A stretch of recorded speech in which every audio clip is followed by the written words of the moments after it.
สิมากาเบียกเพอยู่บ้านเพราะว่าดินอยู่ฝุ่นมันบ่มีเพเนาะถึงดินนี่ขี่ไก่อยู่หน้าเด้พอมันไม่หนอนมันน้อยสอบละนั่นเด้อไปจะได้คือบ่เห็นลงคลิปแต่ส่องมันระงับนั่นก็เลยบ่ได้เอาลงเลยคลิปปิดสั่งได้โดยพอบ่เห็นเรียนโดยก็เลยบ่มีกำลังใจสิถ่ายเนาะก็เลยว่าสิให้เบามีกนี่ตั้งซองใหม่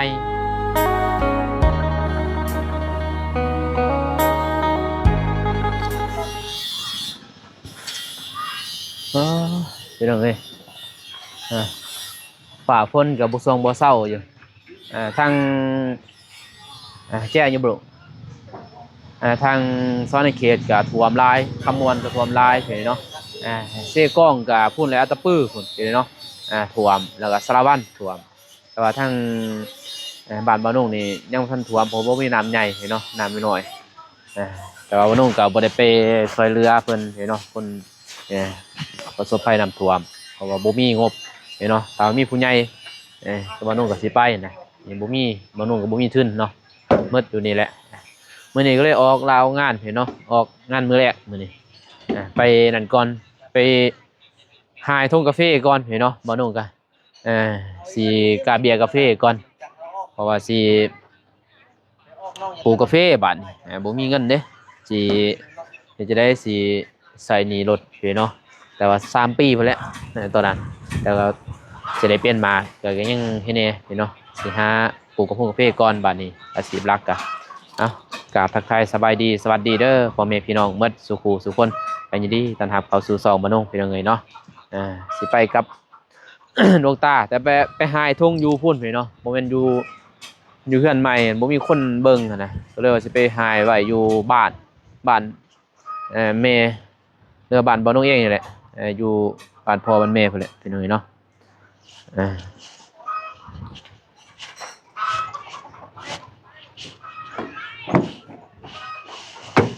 ยังอีกไปว่าเจ้าฮะบ่ไปเด้ร้านซาวก็ยังไปนำเห็นเลยเนาะก็เลยว่าสิออกไปกาเบียร์กาแฟก่อนเห็นเนาะไปหาซื้อธงซื้อยังก่อนธงสิหายกาแฟเห็นเนาะแต่ว่ามื้อนี้เจ้าคนสิตกจะบ่จังละอยู่เมืองเห็นเนาะแต่ว่านี่ตกมันมืดไปหาซื้อนั่นก่อนธงหายกาแฟเนาะสิให้พ่อแม่พี่น้องเบิ่งว่าวิธีคันกล้าเบียร์กาแฟแบบใดเนาะมื้อนี้ไปพุ่นแหละเจอกันอยู่บ้านพุ่นเด้อเพิ่นเด้ออยู่บ้านบ่าวนุ่งพุ่นแหละไป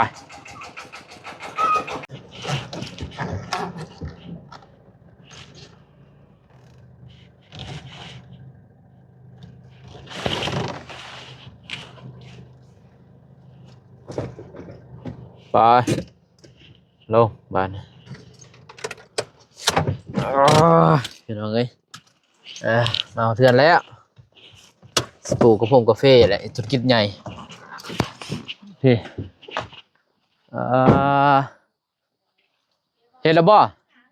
เอาแล้วบ่ดินพี่น้องเอ้ยมา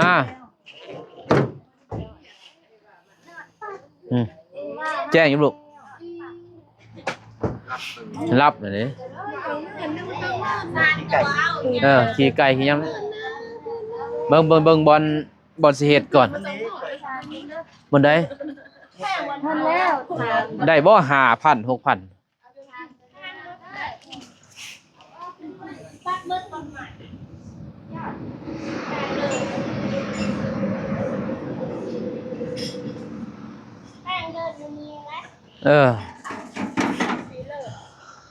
เทิงผู้เจ้านำแน่นะเรียนซื้อมาจัก5-6,000มาสมโอเด้มันหกซื่อมันกระด้านบ่มันหล่มเลยกระด้านหมดนี่เด้นี่ก็ได้นี่ไปเลยพอซื้อแพรยาง แพย่างมาพี่เนาะแพกัดแซงมาฮะ เอาไม้สองไฟมาอืมตัดเห็ดหลักเลยเรียกเห็ดนั่นเลยพี่น้องเอ้ยเนาะสิมากาเบียกเพอยู่บ้านเพราะว่าดินอยู่ฝุ่นมันบ่มีพี่เนาะถึงดินนี่แหละเฮาสิหญ้าหายทงแน่แล้วก็ดินบอนสิปะเบียบ่มีเพราะว่าไปปะอยู่เฮือนเทิงยันหมู่รักนะเพราะเฮาบ่ได้อยู่เด้เอ้ยพี่เฮ็ดหยังอยู่ซื่อบ่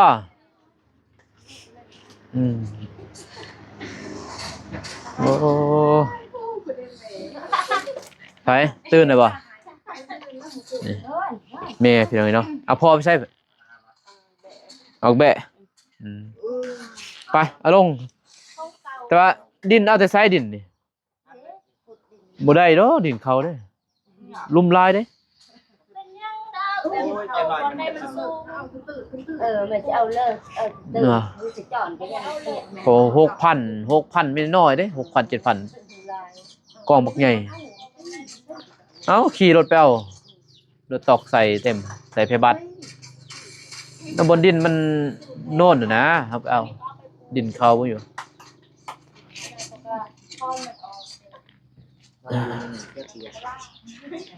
ไปเอาลงนักได้ขี้ไก่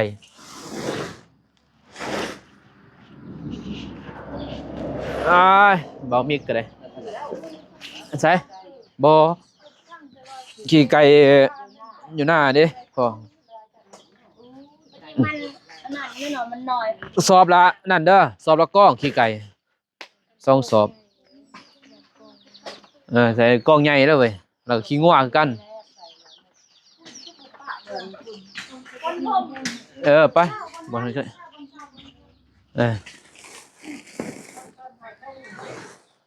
มาแตกใส่มันก็แตกเลยแหละโอ้ยหนักเว้ยตัวหนักเกิน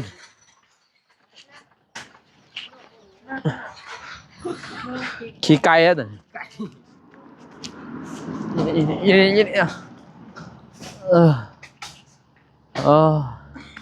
ี่งามเลยพี่น้องเลยกระเพาะเราปลูกอยู่ในงามเลยตัวนี้ยอดเหย้าจักตัวนี้แต่ว่ามันห่มให้ซื้อได้พี่ถ้าบ่ห่มนี่งามกำลังเท่าไร6 เดือนบ่ได้ว่าหาเดือน6 เดือนเนี่ย4 เดือน4 เดือนจนเป็นหง่าเลยความงาม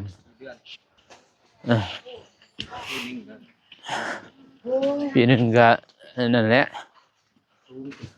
สูงแล้วปีหนึ่ง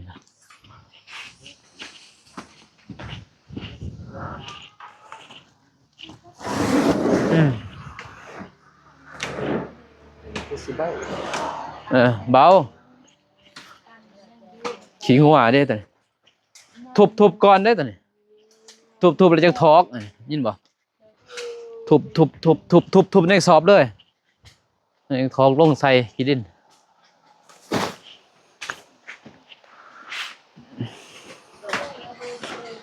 เพราะว่าไปซื้อบ่ทนเนาะแพงเลยต้นหนึ่ง3,000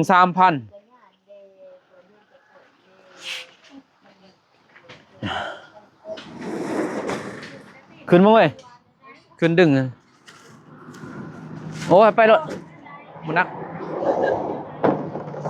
มันเบาตัวนี้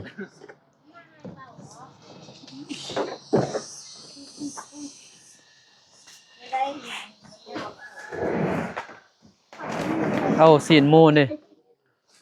ไปเลื่อมบ่คุณได้ถามคุณ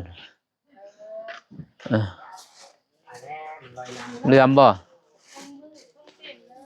กดตีตื้ออันนี้มันก็บ่เลื่อมหรอกมันก็เลื่อมเลยอันนี้ซื้อเนาะคนลองนับดูจะตับ1 อาทิตย์ได้แล้วก็เป็น1 นับจะตับ2 3 4 5 6 7 8 9 10 11 12 13 14 15 16 17 18 19 20 21ประมาณ30นี่22 23 24 25 26 7 28 29 30 31 32 33 34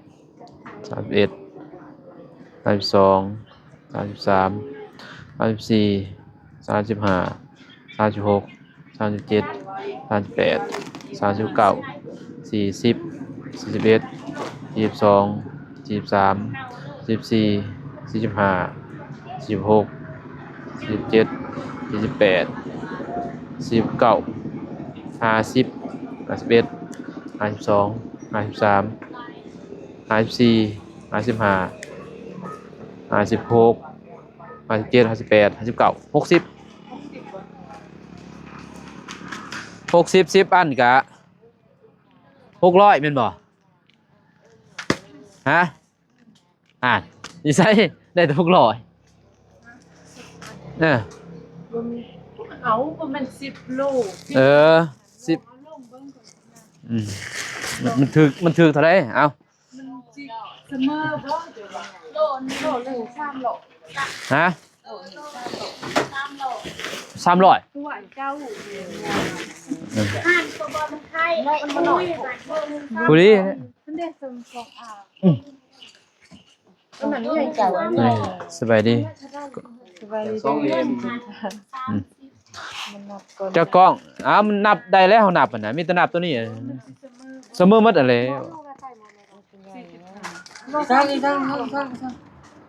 ปีกายบ่อ่ะ ตัวบอล โลเท่าไหร่จ้ะ ห้านก็นา โลเท่าไหร่ ใหญ่แล้วบ่ได้หน่อย หัน เจ้า กิน เล่าเฮามันไข่มีเขามี โลเท่าไหร่จ้ะเสือ โอ้บอลค่อยชื่อ มันเดียวนั่นแหละ แต่ไม่ได้นี่มันขึ้น 45 โล30นี่นะอยู่หาดเวียดนี่ใหญ่แดงวะ 30อยู่หันเดียดอยู่ใช่ เวียด เจ็บอยู่ กำกอกโอเคเป็นยังไงเนาะมานุ่งกาสีเอาดินก่อนแล้วก็สีทายพ่อแม่พี่น้องเบิ่งพี่เนาะตอนหายทอกหายทงว่าสิเป็นจังใดพี่เนาะในการลงทุนปลูกกาแฟพี่เนาะหายเอง เพราะว่ากาเบียเองนะไปซื้อมันแพงเด้ต้นหนึ่ง 3,000100 ต้นก็300,000 1,000 ต้นก็3 ล้านพี่เนาะสมมุติส่วนบ่าวนุ่งมันถืออยู่ 3,000 ต้น 3,000 ต้นมัน9 ล้านมันก็โอ้หมดหลายเติบพี่เนาะเฮามาหายทงเฮาดูแลมันก็บ่ถึงอ่ะนะยังคือให้แน่อยู่พี่น้องเอ้ยเนาะไปพี่น้องเอ้ยเนาะมีแต่สิกาเกี่ยมหายทอกหายทงก่อนไปเนาะเพราะว่าบ่าวนุ่งซื้อทงมาแล้วก็เลยมาถามบ่าวมิกเพิ่นให้เนาะเพราะว่าบ่เห็นเพิ่นลงคลิปด้นนะเป็นจังได๋พี่น้องเนาะแต่ว่าช่องก็บ่าวนุ่งก็ดูแลเห็นอยู่แต่ว่าเป็นจังได๋คือบ่ลงคลิปพี่เนาะสิมาถามบ่าวมิกเพิ่นคือบ่เห็นลงคลิปเป็นจังได๋บ่ได้ไปนำหมู่บ่ บ่ได้ไป ก็สบายดี สบายดีเด้อพ่อแม่พี่น้องมาสุขสุขคนเนาะบ่ว่าสิอยู่ภายในหรืออยู่ต่างประเทศก็กราบทักทายสบายดีแล้วก็ยินดีที่เข้ามารับชมรับฟังทางสองบ่าวอนงกัน หน่อยเป็นจะได้คือบ่เห็นลงคลิป แต่ส่องมันระงับอันนั้นก็เลยบ่ได้เอาลงเลยคลิป ปิดสั่งได้ โดยเอามันปิดสร้างรายได้ เพราะว่าส่องเบามิกไปเนาะมานุ่งกะแก้ไขแล้วบัดนี้มันเปิดได้บัดนี้ก็มันระงับอีก ระงับใหม่อีก ก็เลยว่ามานุ่งก็จักเสียดพอพินบ่มานะเพราะว่าข้อพินนี่พร้อมกันกับซาวนูนาซาวนิดนะ โดย แต่ว่าตอนนี้พินบ่มาไปเนาะก็มีแต่ล่อนั่นแหละก็เลยว่า เป็นจังไดท่อบ่ ก็บ่จักสิทายแล้วเพราะว่ามันเห็น2ระงับแล้วก็ อืมบ่มีกำลังใจ โดย เพอบ่เห็นเหรียญ โดย ก็เลยว่าบ่มีกำลังใจสิทายเนาะก็เลยว่าสิให้เบามีนี่ตั้งซองใหม่ โดย บ่ต้องสิตั้งซองใหม่เพิ่นเนาะเพราะซองตัวนั้นมันบ่ได้นะก็เลยว่าบางทีก็บ่นุ่งก็สิเสื่อม Excel นำบ่นุ่งก็ย้านนั่นน่ะย้านซองเพิ่นปิ้วอันถ้าเสื่อมแม่นบ่ มันยากอยู่ มันยาก เพราะว่าเฉพาะผู้เดียวก็ยังยากนะ เออ มี ก็ มาก เลย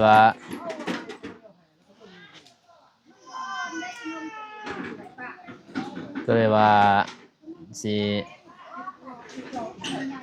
สั่งซองให้เพิ่นใหม่เนาะแต่ว่าผ่านกฎนี่ยากๆแน่เด้บัดนี้เพอกฎก็ปี2027นี่มันถึงอยู่ 8,000ใช่บ่8,000 ชั่วโมงผู้ติดตามนี่คือเก่า มันเปลี่ยนใหม่อัปเดตใหม่ เออ เห็น แต่ว่ามันจังไดสิสู้ต่อบ่หรือว่าสิพอส่ำนี้อีกสู้บ่ ก็อยากสู้ เพราะว่ามันก็คือเห็นแหละเนาะ นะ อ่าพอเว้าน้องก็จักสิเว้านะสิตั้งซองให้เพิ่นใหม่นั่นแหละเพราะว่าจักใดๆน่ะยืนยันก็คือกันหมดแต่มันบ่มานะเลยสิเช็คเบิ่งมือวันจันทร์อีกเนาะแต่เว้าน้องก็สิตั้งซองให้เพิ่นใหม่ตัวนี้แหละให้เพิ่นเฮ็ดให้เพิ่นใหม่จดใหม่หมดนะอีเมลหยังลองเบิ่งเนาะ โดยว่าตัวเก่ามันก็ ก็อีต้นน้องอยู่พี่น้องนี่เนาะจะเฮ็ดจังไดนะก็อีต้นแต่ว่ามันซอยคนอื่นซอยได้เด้เนาะแต่ว่าน้องซอยหมู่สร้างซองหยังผ่านหมดแล้วแต่ว่าน้องเองบ่ได้เนาะมีแต่เพิ่นนี่แหละบ่ได้แต่ว่ารายได้อยู่หั่นนี่ก็ยังมีอยู่นะรายได้อยู่มันถืออยู่200เหรียญเนาะก็สิได้อยู่พี่เนาะ 300นะ 300มันก็สิได้บัดนี้มันด้นได้พี่เนาะจนจักเท่าไหร่ล่ะ 7เดือน8เดือน 7-8 เดือนนะยังบ่ทันได้เงิน เบิ่งสิเบิ่งเพราะว่าคอกะบ่นุ่งคอมันหมดกำหนดแล้วมันได้นะแต่ว่าพินบ่มานะมันครบ3เทื่อแต่ว่าครั้งที่4บ่นุ่งคอบ่ได้เลยเนาะอย่าคอให้น้องเพิ่นครั้งที่4คอบ่ได้บัดนี้ก็เลยว่าอุกเลยเพิ่นเลยเนาะนี่คอครั้งที่4แต่มัน แต่ว่าอยู่นี้มันสิมีแต่200 ตัดเนี่ยสำนักแล้วเพราะมัน เพราะมันตัดแต่ตัวเก่าแบบโตเก็บเรียนใหม่อ่ะนั่นมันบ่ทันเข้า คือเขาสายมีเน็ตอยู่ป่ะ กำลังตั้งงาน คือบอกเขา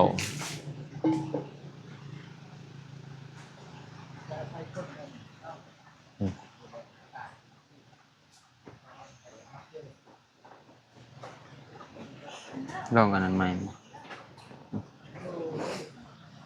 เพราะว่ามันปิดสัญญาณดน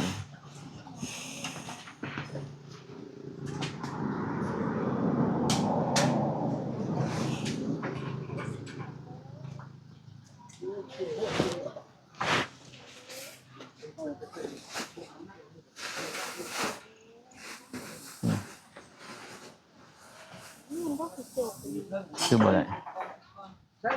แกะแบบมันบ่เปื้อนมันบ่อันนั้น คือบ่มีสัญญาณ เอากินมามันขี่ลื่นมันขึ้นน้ำมันไม่แอบขึ้นไว้คือเป็น สัญญาณติดเน็ตดนนั่นนี่โทรศัพท์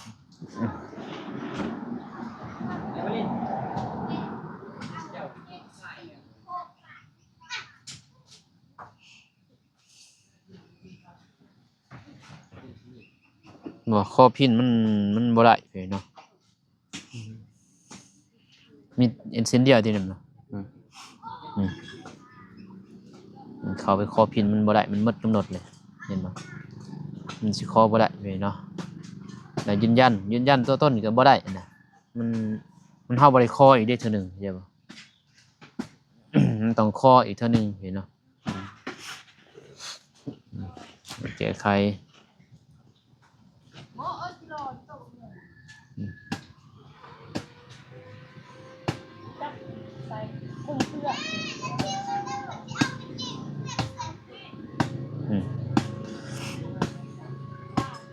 มันเข้าแบบนี้มันบ่ได้ถ้ามันเข้าใส่ปึ๊บนั่นมันก็เลยได้นี่2-3 เดือนยังบ่ได้เนาะ นี่ถ้า แล้วตัวนี้เด้ บ่ได้ ตัวนี้ใส่บ่ได้บ่ตัวนี้บ่ต่างใหม่ จักคือกันเด้ แต่ว่าตัวนี้จื้อบ่รหัส บ่อยากจื้อ ฮะ บ่จื้อ มันเรียกว่าให้รหัสตัวนี้ก็บ่ได้จดบ่รหัส อืม ฮะบ่ได้จดบ่รหัส บ่